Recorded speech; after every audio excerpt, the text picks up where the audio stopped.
Terima kasih masih bersama kami. Kita lanjutkan diskusi kita dan sudah bergabung bersama kita juga adalah Direktur Jenderal Asia Pasifik dan Afrika Kementerian Luar Negeri Republik Indonesia, Abdul Qadir Jalani. Selamat malam Pak Jalani. Selamat malam. Apa kabar Pak Dirjen? Sehat? Alhamdulillah, bagaimana kabarnya? Alhamdulillah. Pak Dirjen, ini kalau dari kacamata Anda, ini Joe Biden pasti dilema juga ini, pusing juga ini kan. Sejalan dengan sebenarnya tadi Pak Mustafa bilang Benjamin Netanyahu juga punya agenda khusus dalam negerinya, tapi kira-kira Anda melihat Presiden Amerika Serikat akan mengambil langkah apa kira-kira Pak terkait dengan soal Gaza ini Pak? Memang tantangan terbesar yang dihadapi oleh pemerintah Amerika Serikat saat ini adalah bagaimana mereka bersikap dalam menyelesaikan persoalan di Gaza. Di satu sisi kita mengetahui kedekatan mereka dengan pemerintahan Israel. Kemudian di lain sisi, tekanan masyarakat internasional agar Amerika Serikat untuk berperan lebih aktif untuk menghentikan kekerasan di sana juga semakin keras, termasuk juga tekanan di tingkat domestik. Oleh karenanya, sepertinya memang ada pemerintahan Biden mau tidak mau juga harus mempertimbangkan langkah-langkah untuk menghentikan kekerasan yang terjadi di Gaza. Ya, cuma yang saya perhatikan Pak Jailani, itu narasi yang disampaikan oleh Joe Biden itu lebih banyak soal aktivitas antisemitismenya gitu Pak. Bukan fokus pada soal genosida yang dilakukan oleh Israel gitu. Apa yang bisa Anda sampaikan Pak Dirjen? Ya memang kita mengetahui begini teman-teman semuanya ya.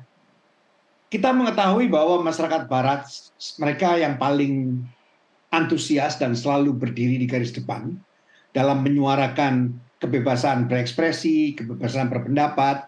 Namun ketika hal ini berkaitan dengan persoalan misalnya mengkritiki kebijakan ataupun pelanggaran hukum yang dilakukan oleh negara Israel, sikap mereka cukup berbeda. Mereka dengan mudahnya overstretch argumennya, seolah-olah semua kritik terhadap tindakan ataupun pelanggaran hukum yang dilakukan oleh Israel merupakan sikap antisemit. Saya rasa hal itu juga kurang tepat menurut saya. Ya, dan gelombang itu kemudian sudah meluas sampai ke Indonesia, gelombang protes yang dilakukan Israel.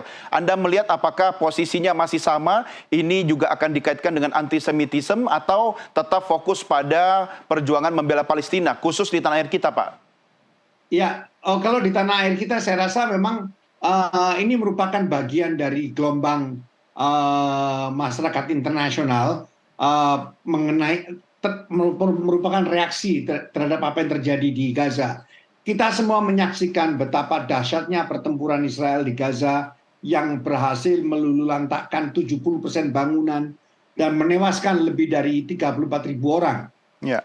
Israel dalam hal ini dapat saja mengklaim telah berhasil memenangkan berbagai pertempuran di sana. Namun Israel tidak akan pernah dapat memenangkan satu hal, yaitu moral battle dalam legitimasi war antara Palestina dan Israel. Saat ini masyarakat internasional, terutama di kalangan pemuda dan mahasiswa di berbagai belahan dunia, termasuk di Indonesia, telah menyuarakan penolakan dan bahkan kutukan terhadap tindakan Israel yang mengakibatkan terjadinya bencana kemanusiaan di Gaza. Hal ini terjadi di mana-mana, tidak hanya di Indonesia, bahkan gelombang protes ini juga muncul di kalangan mahasiswa di Amerika Serikat, tadi sudah kita bahas. Ya. Satu hal yang menyedihkan bahwa gelombang protes tersebut telah dihadapi dengan tindakan represif oleh aparat keamanan setempat. Hal ini merupakan suatu hal yang sedikit berbeda, karena seperti saya katakan tadi, biasanya di Amerika Serikat atau negara-negara barat, biasanya mereka sangat menghormati kebebasan berpendapat maupun kebebasan berekspresi. Ya, baik. Saya bergeser ke Pak Reza. Pak Reza, Duta Besar Palestina untuk Indonesia beberapa waktu lalu menyatakan bahwa Menlu kita, Bu Retno, itu lebih Palestina daripada dia malah. Artinya semangat membela Palestina itu kan sudah mendarah daging di Indonesia dan bahkan sudah disuarakan lewat Menlu atau lewat Pak Dirjen ke berbagai forum.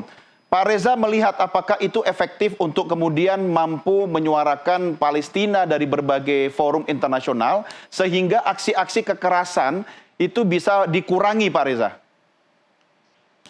Saya pikir statement Pak Dubes Palestina itu tepat adanya ya. Karena kita adalah sedikit negara di dunia yang sangat konsisten dalam mendukung masyarakat Palestina. Bahkan kepala negara kita dalam berbagai kesempatan seringkali mengatakan bahwa KAA itu masih punya satu hutang begitu, yakni masyarakat Palestina yang belum merdeka. Ya. Dan saya sangat berharap ya kita ini bergerak lebih lanjut begitu. Dan untuk itu hendaknya ada terjadi koordinasi antara pemerintah dan masyarakat. Jadi kita lihat sekarang di level masyarakat.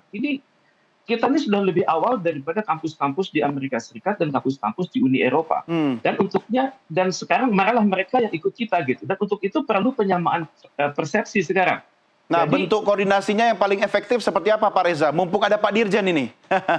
yang pertama adalah solidaritas kita jangan hanya levelnya Indonesia, tapi Asia Afrika. Kita Iya. membangun front Asia Afrika untuk pembebasan Palestina.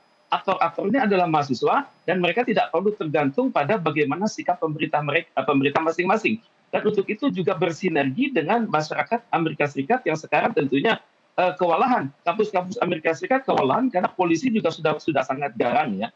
Jadi untuk itu kata-kata kunci yang beredar di Amerika Serikat seperti misalnya Israel is the terrorist itu hendaknya digunakan juga yang sama oleh kampus-kampus di Asia dan Afrika. Free Palestine selama ini sudah sering dipakai, tapi kata kunci yang lainnya seperti Palestine will be free from the river to the sea. Ini bahasa-bahasa Amerika, hendaknya kita gunakan sama-sama. Dan hendaknya kalangan intelektual kampus juga mencoba bergerak lebih lanjut secara intelektual. Misalnya mendesak negara-negara di dunia untuk merancang sebuah resolusi yang baru.